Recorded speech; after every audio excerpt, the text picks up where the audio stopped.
কুরআনুল কারীমের 21 নম্বর সূরা সূরাতুল আম্বিয়া এর 87 নম্বর আয়াতে রব্বুল আলামিন বলছেন ওয়া যান্নুনি ইয যাহাবা মুগাদিবান ফাযান্না আল লান নাকদিরা আলাইহি ফানাদা ফিদ যুলুমাতি আল্লা ইলাহা ইল্লা আনতা সুবহানাকা ইন্নী কুনতু মিনাজ জালিমিন।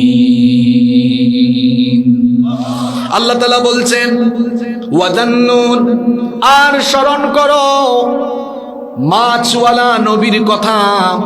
ইয যাহাবা মুগাদিবান, যখন তিনি রাগ করে চলে গিয়েছিলেন। কেন রাগ করে চলে গেলেন, কোথায় চলে গেলেন শুনেন। ইউনুস নবীকে রব্বুল আলামিন যেই জনপদের জন্য নবী বানালেন, সেই জনপদের লোকদের কাছে তিনি আল্লাহর দ্বীনের দাওয়াত পৌঁছে দিলেন। কিন্তু সেই জনপদের লোকেরা ইউনুস নবীর দাওয়াতকে রিজেক্ট করলো, প্রত্যাখ্যান করলো। এত দাওয়াত দেন কিন্তু ওই জনপদের লোকেরা তার দাওয়াত শুনে না। অবশেষে তিনি রাগ করলেন, কষ্ট পেয়ে রাগ করে ওই জনপদের লোকদেরকে বললেন, আমি এলাকা ছেড়ে চলে যাচ্ছি, আর তোমাদেরকে 3 দিনের আলটিমেটাম দিয়ে যাচ্ছি। 3 দিনের ভিতরে তোমাদের উপরে গজব নেমে আসবে। এই কথা বলে তিনি যখন এলাকা ছেড়ে রওনা করলেন, ওই জনপদের লোকেরা চিন্তা করলো, নবীদের ভবিষ্যৎবাণী কখনো মিথ্যা হয় না। এখন আমাদের উপরে যাকে নবী বানানো হয়েছিল, আমরা না মানলেও মনে মনে জানি আসলে ইউনুস হচ্ছেন আল্লাহর নবী। এখন যদি সত্যি সত্যি বিপদ চলে আসে, তাহলে আমাদের অবস্থা কেমন হবে। এরকম যখন তারা দুশ্চিন্তাগ্রস্ত ছিল, এর মধ্যে একদিন যেতে না যেতেই বিপদের আভাস লক্ষ্য করা গেল, গজবের কিছু আভাস পাওয়া গেল। তখন তারা ওই জনপদের সবাই মিলে তওবা করে ফেললো। তওবা করে ইস্তিগফার করে তারা তাদের আবাল বৃদ্ধ বনিতা, তারা তাদের শিশু এবং তাদের পশুপাল নিয়ে ঘর বাড়ি ছেড়ে জঙ্গলের উদ্দেশ্যে চলে গেল। সেখানে গিয়ে পশুর পাল এবং শিশুদেরকে আলাদা রেখে সবাই কান্নাকাটি করে তওবা করলো। আল্লাহর দয়া কম না বেশি? রব্বুল আলামিন তখন ওই জনপদের লোকদেরকে মাফ করে দিলেন। ইউনুস নবী 3 দিন পরে জানতে পারলেন ওই জনপদের উপরে গজব আসে নাই। তিনি এবার চিন্তা করলেন, তাহলে আমি যদি ওই এলাকায় ফিরে যাই, সবাই আমাকে মিথ্যাবাদী মনে করবে। আর ইউনুস নবীর সময়ে সেই এলাকার প্রথা ছিল, কাউকে মিথ্যাবাদী হিসেবে সাব্যস্ত হলে তাকে হত্যা করা হতো, মৃত্যুদণ্ড দেওয়া হতো। ইউনুস নবী ভাবলেন, আমি গেলে যদি তারা আমার উপরে জুলুম করে বসায়, আমাকে যদি মিথ্যাবাদী মনে করে, এই জন্য তিনি আল্লাহর সিদ্ধান্ত আসার আগেই ইজতিহাদ করে সিদ্ধান্ত নিলেন তিনি হিজরত করবেন, অন্য এলাকায় চলে যাবেন। নদীর পারে গেলেন। যাওয়ার পরে তিনি একটি নৌযান পেলেন। এবার তিনি সেই নৌকায় আরোহণ করলেন, কিস্তিতে উঠলেন।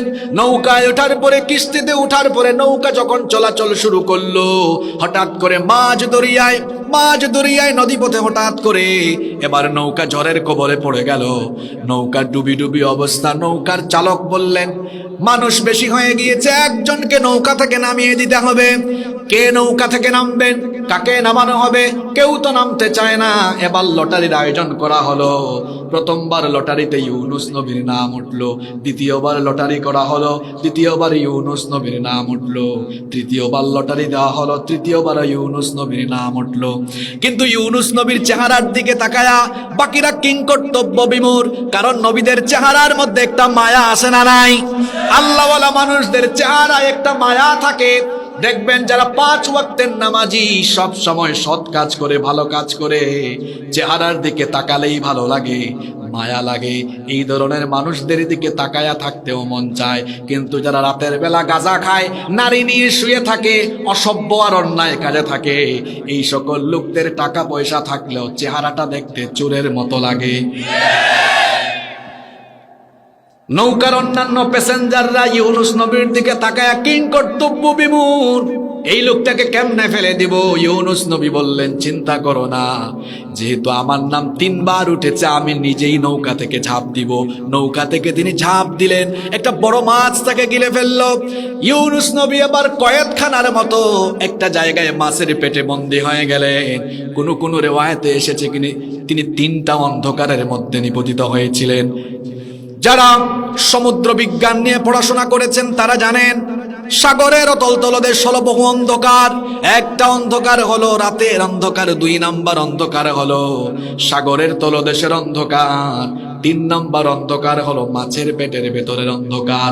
এই ত্রিবিধি অন্ধকারে নিপতিত হয়ে ইউনুস নবী দেখলেন আমি এমন জায়গায় বিপদে পড়েছি, এখান থেকে কোনো মানুষ, জিন বা ফেরেশতা কেউ আমাকে উদ্ধার করতে পারবে না, কেবলমাত্র যিনি আমাকে বাঁচাতে পারবেন। সবাই বলেন তিনি কি?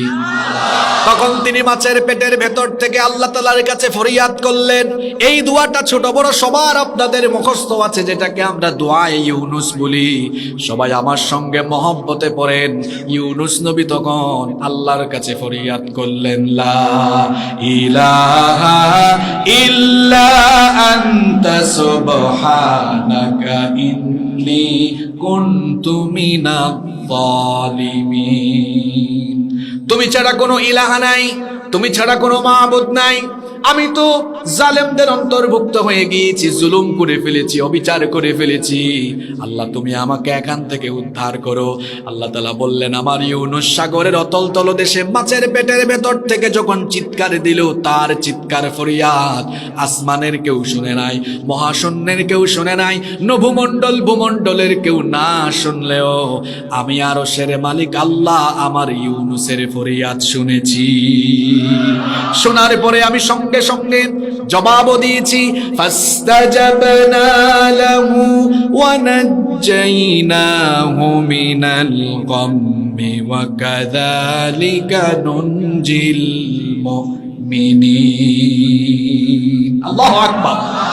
আমি আমার ইউনুসের ডাকের জবাব দিলাম, তাকে তার বিপদ থেকে বাঁচায়া দিলাম। এরপরে আল্লাহ আমার আপনার আমাদের কথা বলছেন, ওয়া কাযালিকা, এই রকম করে যদি আমার মুমিন বান্দারাও দুনিয়াতে কোনো বিপদে মুসিবতে পড়ে আমার কাছে সাহায্য চায়, নুনজিল মুমিনিন, আমি আল্লাহ মুমিনদেরকে জানায়া দিচ্ছি আমিও আমার বান্দাদেরকে নিজের দায়িত্বে তাদের বিপদ থেকে আমি বাঁচায়া দেব। এই জন্য যা চাইব সেটা কি মাজারে না আল্লাহর কাছে? আরো জোরে বলেন কার কাছে? আমার দেশে কিছু লোক আছে অজ্ঞ জাহেল, মাজারে গিয়ে চায় খাজা কুস্ত আজা, বাবা এইটা দেন ওইটা দেন। কোন মানুষকে কিচ্ছু দিতে পারে না। যা চাইবেন সবকিছু চাইতে হবে কার কাছে? যেভাবে ইউনুস নবী চেয়েছিলেন। তো এখানে নুন বলে কোন মুফাসসির বলেছেন ওই মাছওয়ালা নবী জান্নুনের কথা বলা হয়েছে। প্রশ্ন হলো কেন বলা হয়েছে? এর কারণ হলো এর পরের আয়াতে তো আল্লাহ বলেছেন, ও নবী কাফেররা আপনাকে পাগল বলে, আর আমি বলছি আমার দয়ায় আপনি পাগল নন।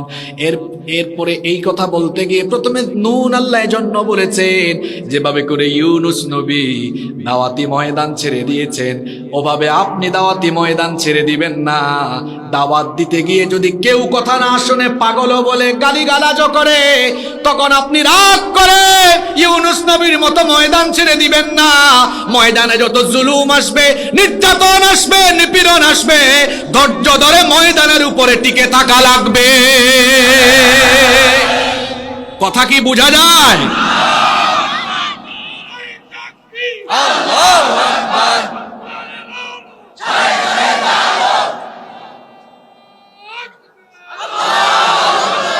কষ্ট হচ্ছে আপনাদের?